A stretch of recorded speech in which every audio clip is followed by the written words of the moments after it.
Hey all, this is Xenoxis, and this is a very special video. Today is the 2nd of September 2024, and today we're finally doing it. This is the best games of all time, top 100 list by me, Xenoxis. So this is something I've been wanting to do for several years. Like, I don't know how far we could go back from, from when I started considering wanting to do this and stuff that.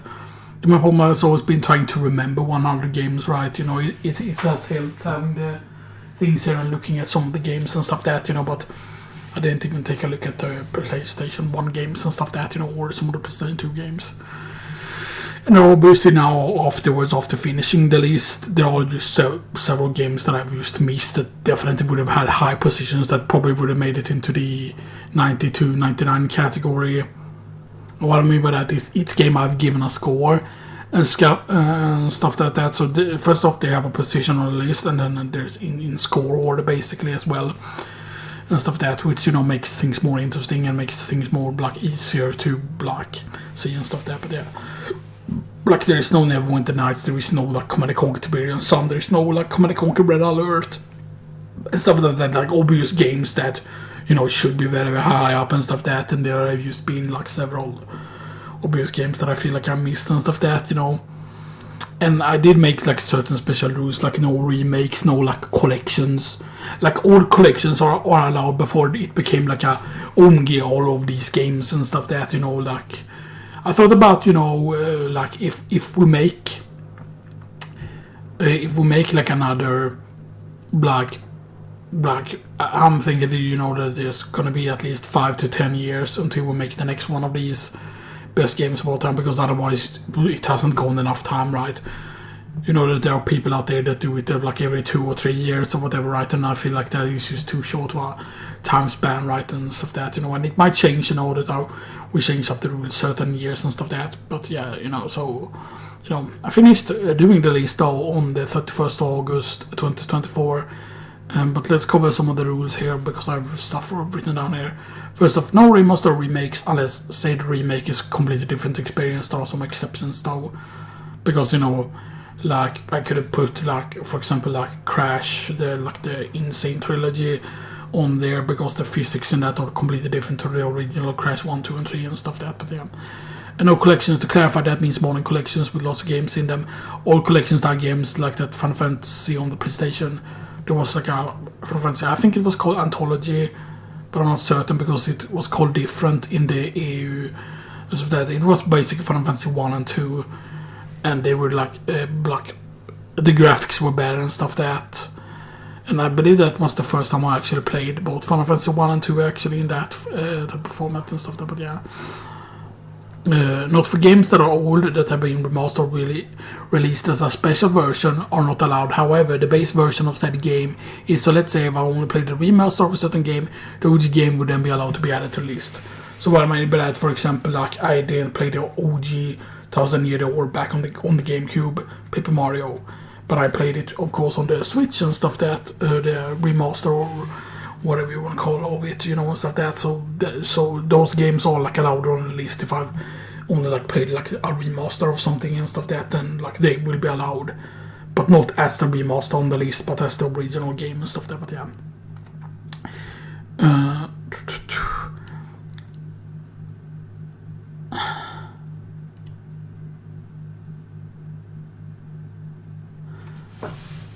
I think that's supposed to be now there. Now here is the rules for review scores and how they work. Xenoxis reviews. So basically this review score system I'm going to be using if I ever do actual reviews, but also for Game of the Year videos and stuff like that, because that will make it simpler for Game of the Year videos, right?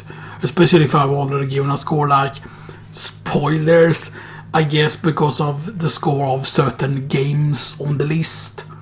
And stuff that, if there are games that came out this year and stuff that, or there are certain games on this list, well, there's only really those games that are on the list that is from this year and stuff that.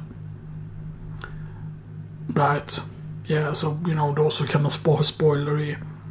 So there's there's 1, Well, technically there's only 2 games because one of them is a collection and stuff that, but here they are, you know, individually and stuff that, you know, so you can kind of figure out where that game is gonna go on the like the Game of the Year list and stuff that. But this is a top 100 games of all time. So let's go over how the scoring work first. So Masterpiece is 100 out of 100 or a 10 out of 10. Comes with Xenoxis Masterpiece seal. I haven't painted up what the Masterpiece seal is supposed to look like, but yeah. These are instant classics that have stood the test of time and that you can go back to even today. Not even if they have flaws by today's standard, how the game was when it came out compared to other games will be prioritized. Special rule of 25. Only 25 masterpieces can be given out, meaning if I ever do a list like this against previous games that were 100 or 10 out of 10, it can get downgraded to 99 or 9.9. Most of that, yeah. And of course they could get downgraded even further, right, to a 9 point or like a 98 or a 97 or whatever, but yeah. So next up is Fantastic, which is 92, 99 or 9.0 to 9.9. It comes with Xenoxis Fantastico seal. Note each point past 99.0 is a massive jump. So for example 90 to 91 is a big jump. 91 to 92 is a big jump, meaning like you could see them as different tiers completely and stuff that, meaning like games that have 99 are like super far ahead of like games that got 98 and stuff that, you know, meaning of course that the jump to like 100 out of 100 is really big from 99 and stuff that, but yeah. It's a massive jump, meaning it can be a wide variety of games in this category. Also note, I am going to make a rule on how many masterpieces are allowed, and if I ever do a new list a couple of years later, some 100 or 110 or 10 games might get downgraded too. Yeah, I do mention that twice there, but I feel like that was necessary there to like clarify and stuff that, you know, like, you know, that stuff can get like downgraded and stuff that, but yeah. And here I have more explanation here. I didn't have this explanation the first day. So games of a 99 score are the ones that almost make it as a masterpiece, but either used fast short or was downgraded. Games of 96 to 98 score are ones that you want to keep on playing for years and years. You will find these games generally on most people's top lists. Games of 90 to 95 score, again, are games you will keep coming back to, however they might require you to feel a certain way before you play them, because there are certain games that you might feel like, oh yeah, I really like to go back and play this game, but not right now, you know, or I want to play this instead, and stuff that, you know. And no more special rule of 50. I did have a special rule before that only allowed 50, 92, 99 games in total, and stuff that, and that felt like really good, but then it felt really bad when I had to put certain games at 89 instead. And then it just felt like really bad. And one thing that I did in the lowest category, which is the excellent, which is coming up here now, excellent, which is 70 to 89 or 7.0 to 8.9. Right. So what I did with those games is that the highest game, of course, in that is 89, and then it's 88, 87, 86, 85, so on and so forth. Instead of like the one that's good to score the highest amount amongst them and stuff that, instead of having several being like at 89 and stuff that, you know, and stuff that. But yeah, so 82 or 70 to 89 games with more positive than flaws. However, they are quite rough around the edges. You will probably play through them once, or better yet, rent them and finish them. No, wait, I read wrong there. I read the wrong one there. Games with quite a bit of flaws, however, they are still very enjoyable experience. You might even play through some of these multiple times. And that should just almost be seen as a standard. I cannot explain it bad there, like they have a little bit of flaws, but like the majority of the stuff is good and stuff that, and you might even play through them some of these multiple times. It's not guaranteed you will play through some of these multiple times, but there will definitely be some that you will definitely keep playing through, you know. And then these are categories that don't really matter. These only matter for the review scores. There are no games in this list that are any of these categories that are coming up here. So could be better is 50 to 69 or 5.0 to 6.9. Games with more positives than flaws. However, they are quite rough around the edges, and you will probably play through them once, or better yet, rent them and finish them.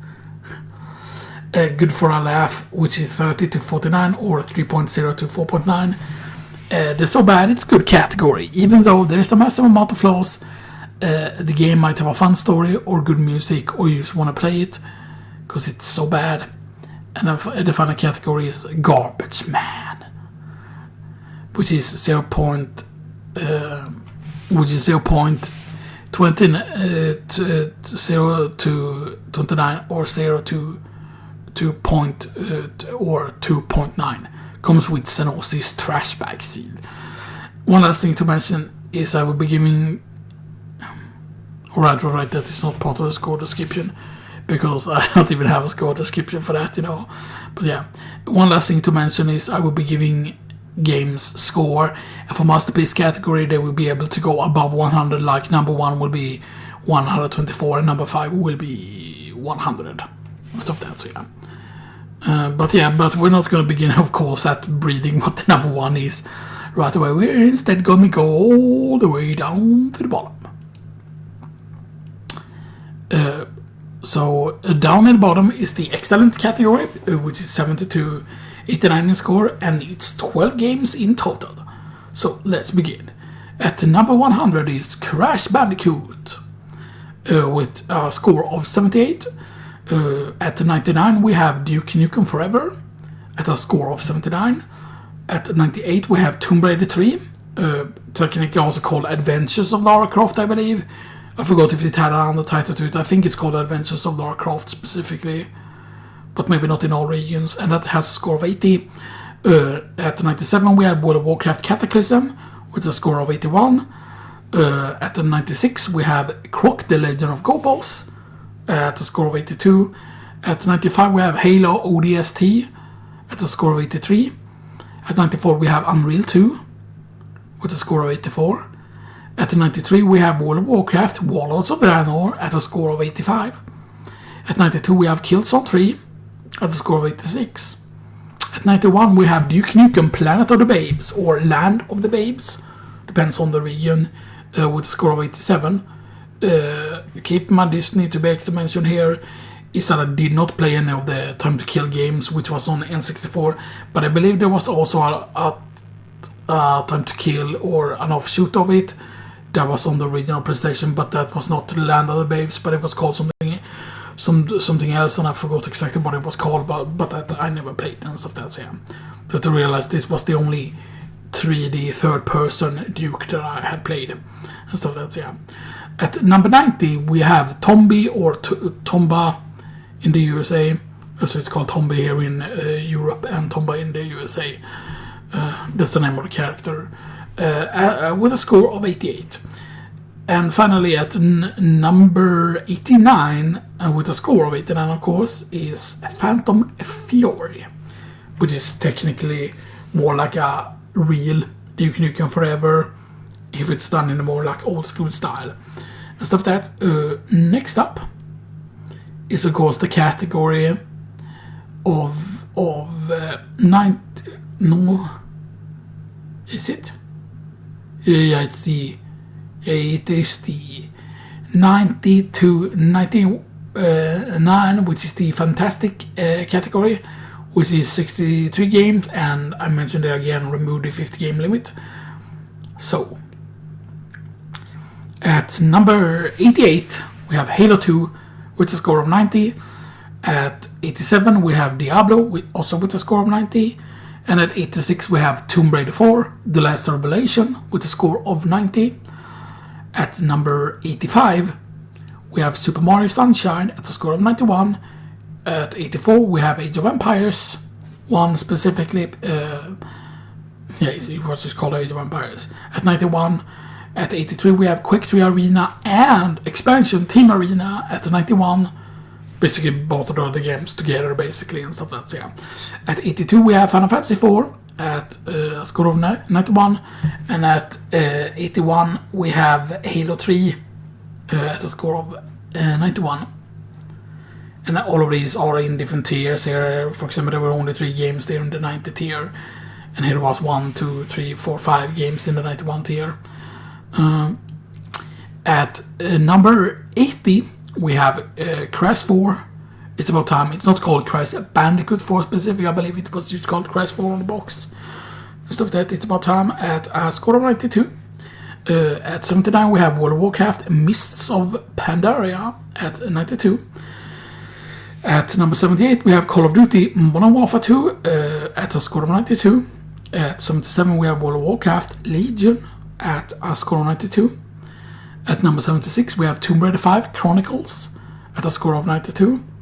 At number 75, we have No One Lives Forever, aka Nolf, at a score of 92. At 74, we have Yak 3, which did not have another title, I believe, for some reason, at a score of 92. At 73, we have Final Fantasy V at a score of 92. At 72, we have Grand Theft Auto Vice City at a score of 92. And at number 71, we have Killzone 2 at a score of 92. Then at number 70 is Quake 2 at a score of 93. At 69, we have Civilization 4 at a score of 93.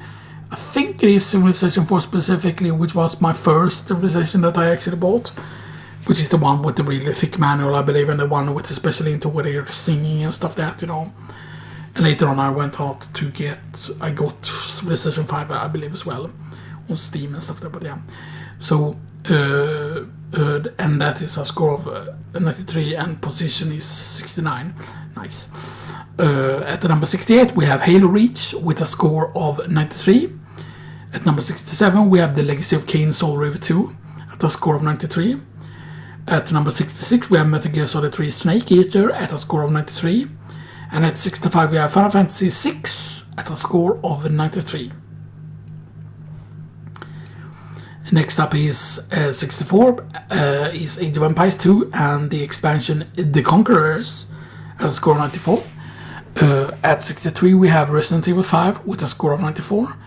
At 62, we have Ultimate Marvel vs. Capcom 3 at a score of 94.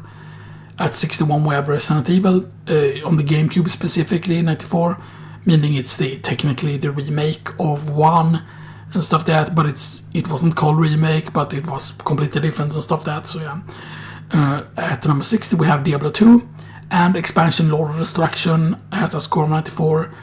At 59, we have World of Warcraft Wrath of the Lich King at a score of 94. And now we're getting to the really, really high scorers here. At 58, we have Killzone at a score of 95. At 57, we have Half-Life at a score of 95. At 56, we have Doom 3 and the expansion Resurrection of Evil at a score of 95. At 55, we have Crash Bandicoot 2. I forgot it was with 2 O's or with 1 O. And it's Cortex Strikes Back, I believe it was the undertitle for it, at score of 95. At 54, we have StarCraft and the expansion Brood War at score of 95. And at the number 52, we have Duke Nukem 3D Atomic Edition, which is basically the expansion, but it comes with the original game as well, at a score of 95. Then at 52, we have Crash Bandicoot 3 Warped at a score of 96. At 51, we have Super Mario Bros. Brothers 2, Paul, and USA at 96. At number 50, we have Unreal Tournament at a score of 96. At 49, we have Street Fighter 2 Turbo Hyper Fighting with a score of 96. At 48, we have The Legacy of Kain Soul Reaver at a score of 96. And at 47, we have Resident Evil 4 with a score of 96.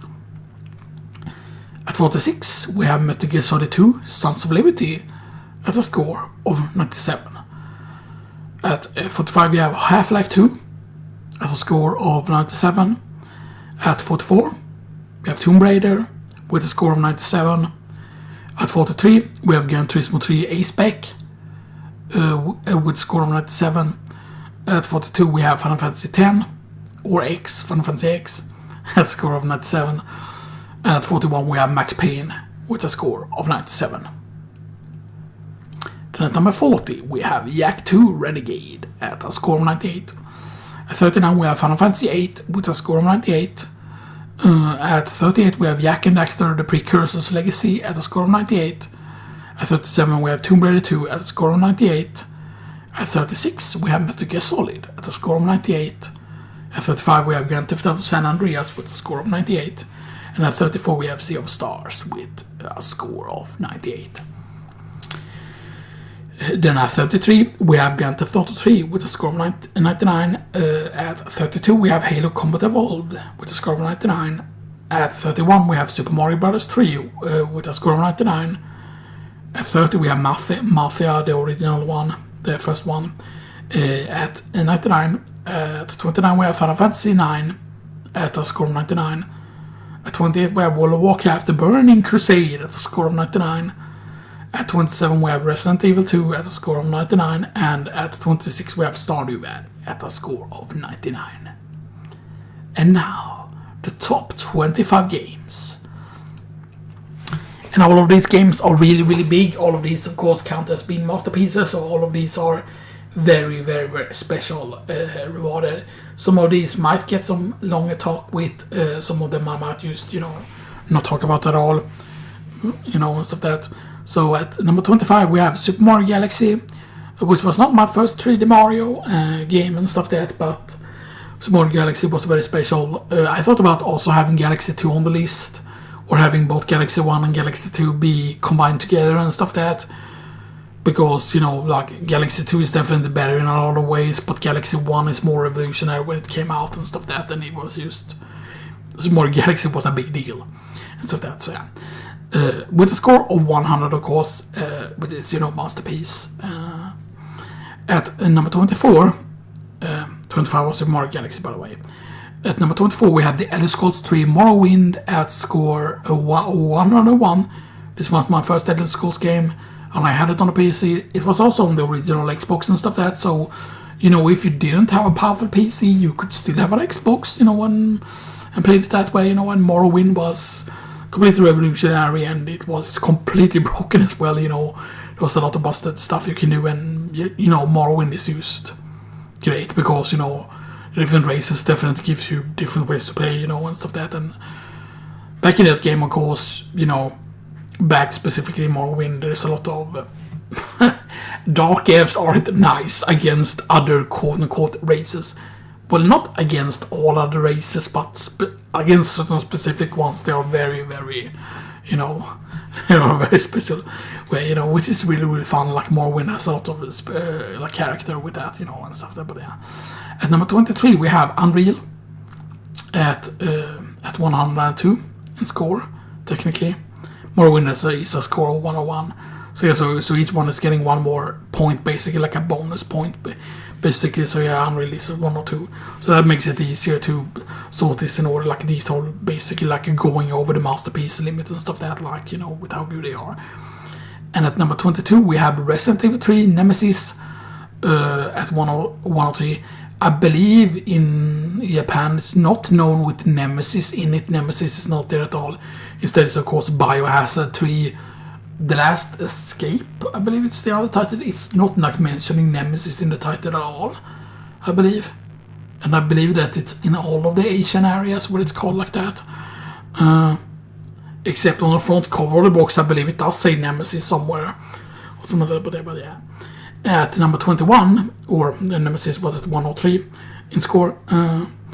At 21, we have the Legend of Zelda Tears of the Kingdom at a score of 104. At number 20 we have The Legend of Zelda Twilight Princess at a score of 105. At number 19 we have The Legend of Zelda Wind Waker at a score of 106. So yeah, so there are also some major 3D Zelda games and stuff like that. And Wind Waker was actually my first 3D Zelda game that I played. I thought about including, of course, the 3DS games, the Ocarina of Time and the Majora's Mask, because they are technically like remakes or remasters or whatever, right? Because their graphics really, really help a lot and stuff there, but yeah.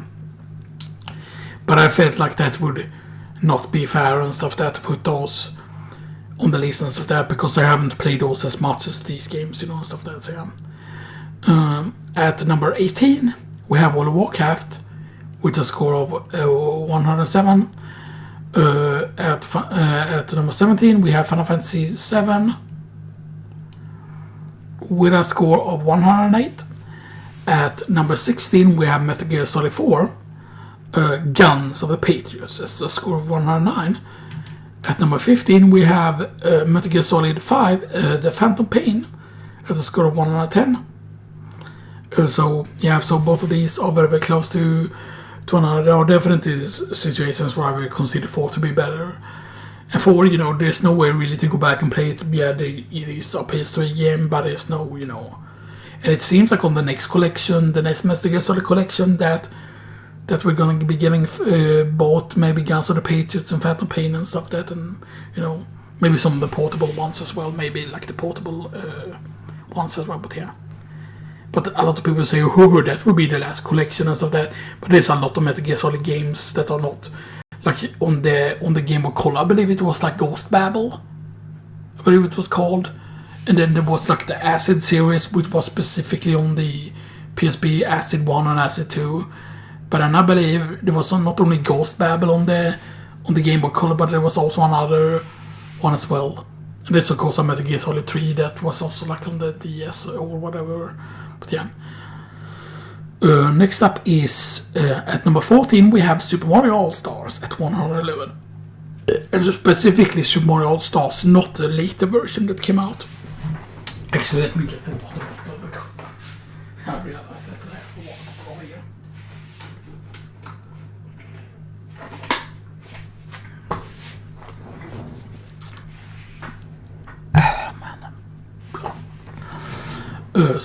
So because it was a later version that was released with also Super Mario World on it and stuff like that, but but it's the original Super Mario Stars, and technically it's the first like remaster or remake and stuff like that, because it had Super Mario Brothers, it had Super Mario Bros. 2 The Lost Levels, it had Super Mario Bros. 2 USA and PAL, it had Super Mario Bros. 3 and stuff like that, so So there was quite a lot and stuff like that, and then the fact that it had like that you could save and start from a specific world instead, and stuff like that, so,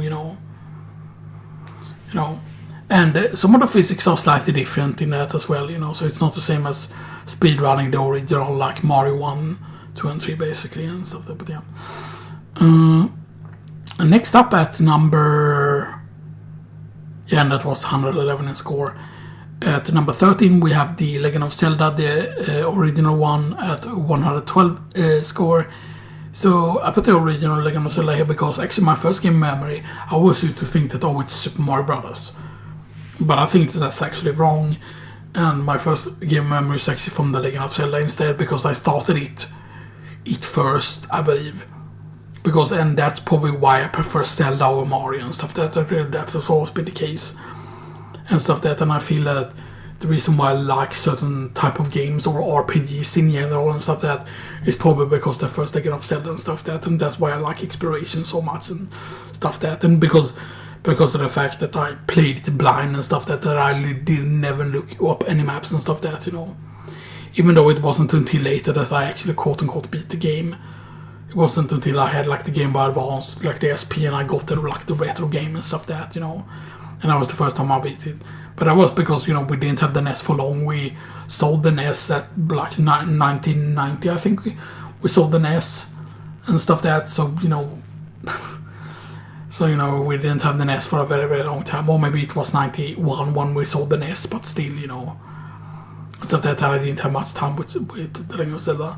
I do remember getting like the blue ring. I'm also pretty certain that I must have beaten several dungeons, because I remember the dungeons I struggled with was like the one with the yellow tint or whatever, right? Which I believe is the first dungeon with the wish robes. I forgot if that is level 5 or level 6. Yeah, I made it to those dungeons when I was like really, really young and stuff that, and stuff that when, in Zelda 1, right, and stuff that, so yeah. And at number 12, we have the Legend of Zelda: A Link to the Past. At a score of 113. Of course, A Link to the Past is superior to Legend of Zelda in almost always and stuff that, but I put them so close to each other because the Legend of Zelda, I still have great affinity for it and stuff that, so yeah, I know there will be people that would never put the Legend of Zelda 1 on like a list and stuff that, or even put that close to A Link to the Past, and stuff that, but yeah, I still enjoy the first Zelda game a lot, so yeah. At number 11, we have the Legend of Zelda Breath of the Wild at a score of 114. This is basically pretty much the best 3D Zelda game in my opinion, most of that. Maybe Tears of the Kingdom will eventually overtake it once I have more time into Tears of the Kingdom and stuff like that, because Breath of the Wild was absolutely great, but that is just also because Breath of the Wild was first, and Tears of the Kingdom came out afterwards, and stuff like that, because, Breath of the Wild did the revolution and stuff. Yeah, sure, Tears of the Kingdom does a lot of revolutionary stuff too, like you can completely like break the game with some of your creations and stuff like that. But then of course, if you don't unlock the ability to store your creations, certain dungeons becomes like way harder to try and do if you don't have, so you can say, the creations, and stuff like that, because then certain dungeons become a lot trickier and stuff like that. But yeah, and that is specifically in Tears of the Kingdom. But yeah, anyway, at number 10, yeah, we're at the top 10 now, is Paper Mario the Thousand Year Door at a score of 115. So yeah, I played it, of course, on the Switch instead and stuff like that, and it is quite similar to the original. There are differences, of course. The music is like really good, and there's a lot of, like, for example, you have more inventory slots used by default and stuff like that. But that also means that the upgrade feels less, because in the original one, I believe you have inventory lots of 10, and then it goes up to 20, which is the big buff after doing the pit of 100 trials and getting to the very bottom and stuff like that. That's... Oh wait, I don't think it's even get to the bottom. I think it's only like reach floor 50 or something like that. But it's pretty doable early on and stuff like that, and that's just a big upgrade. But the thing is, in this version on the Switch, you begin with an inventory slot of 15, and it's still an upgrade to 20, but that's still just a 5 upgrade. It's not like an upgrade to 25, say, and stuff that, which would have been 10, so yeah, But yeah. And at number 9, we have Chrono Trigger at a score of 116. Of course, obviously, Chrono Trigger was going to be high up and stuff there, because, yeah, it is just, hard to beat. And I do realize that, yeah, I didn't put the what I consider to be better than Chrono Trigger. It's not called Chrono Trigger 2. It's called, what is it called again? Damn, I forget what it's called. God damn it, I played it so recently also. Yeah, but it's basically like the sequel to Chrono Trigger, but it's called something else. Because it's not called Chrono Trigger, right? It's not like called... No, Chrono Cross, the Radical Dreamers, yeah. Or just Chrono Cross, but yeah. Because Chrono Cross is insane. But then one thing that got me frustrated at it was that when you have beaten the game and you go into New Game Plus and now got the best ending on the first try and stuff like that, and then when you go through it a second time, basically, or any of the New Game Plus runs, then in the opening scene, in the prologue scene, I equipped my good stuff, and then I lost the stuff permanently. I lost like some really good weapons and stuff like that, and that just felt like really bad, like losing the stuff. Because there is one ending that you can get where you need to fight the levels like enemy at the earliest possible point and stuff like that, and that is just very annoying to do. and stuff that like when you don't have like a good weapon and stuff that, and you're meant to be able to use your New Game Plus weapons and stuff that, but I wasn't able to, so but yeah. But yeah.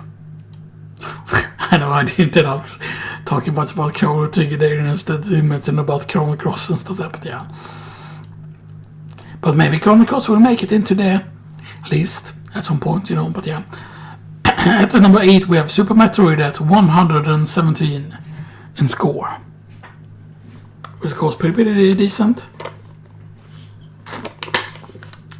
And now top 7 to top 1 position. Super Metroid was at score 117. All of these are from the same series.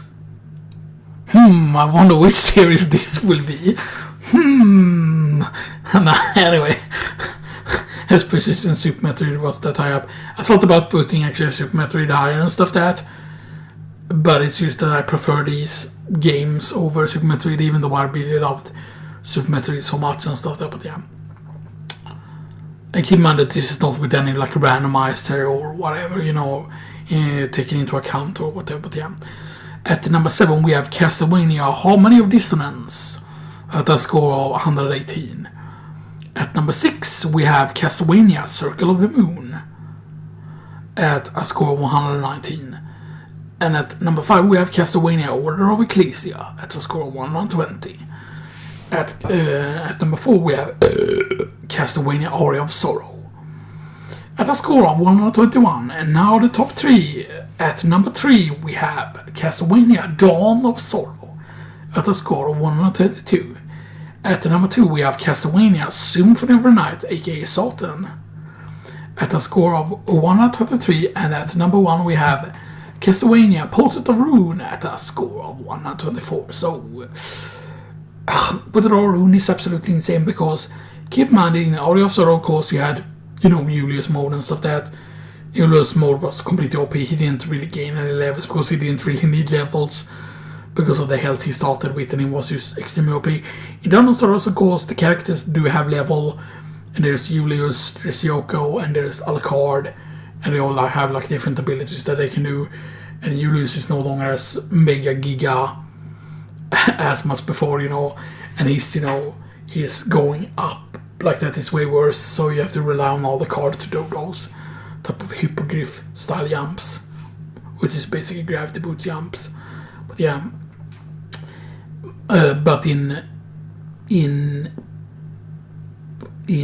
Portrait of Ruin, not only is there like bot a Richter mode, there's the old axe armor, which is the regular axe armor from like Symphony of the Night, and you have the sisters mode, which is the two sisters, and there's also hard mode. Hard mode, yes, is in Dawn of Sorrow as well, and Aria of Sorrow as well, I believe.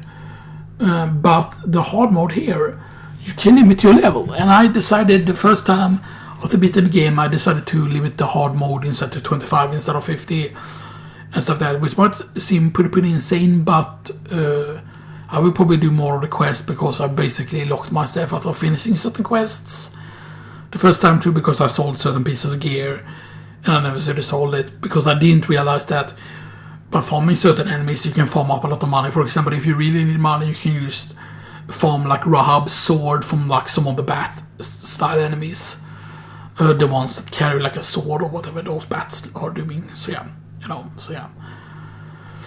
and being able to naturally limit yourself to 25, like setting that as the max level, like the game does it for you, and that is just so insane, right?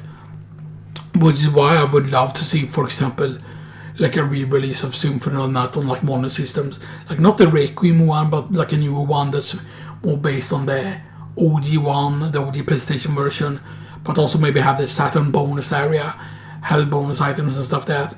Maybe change the way the HP max ups work, so that the HP max ups gives you more in line of how much they give you. The HP max up gives you way more in Portrait of Ruin and in Order of Ecclesia than they've done in Symphony of the Night, because in Symphony of the Night it's always 5 HP for each HP max up, but I believe it's something like 15, I think it is, in both Portrait of Ruin and in like Order of Ecclesia. I think it's 15. I believe it is that it increased by. And that's a big difference, by the way. That's got a big difference considering how many there are and stuff there. But yeah. And imagine in Symphony of the Night if you could just limit yourself to just be a certain level, right?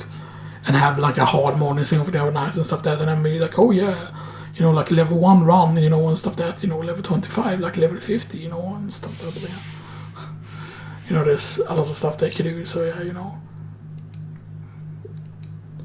And of course in Portrait of Ruin you have like the whole team attack system and stuff that, and I mean, like, Charlotte is pretty decent, but it doesn't compare to the, because that's something that is a tip when you're playing Richter. Like, you can use the story bosses. You might not realize this immediately, but for example, the first bosses, when I fought them with Richter, and then it seems pretty hard to fight them with Richter.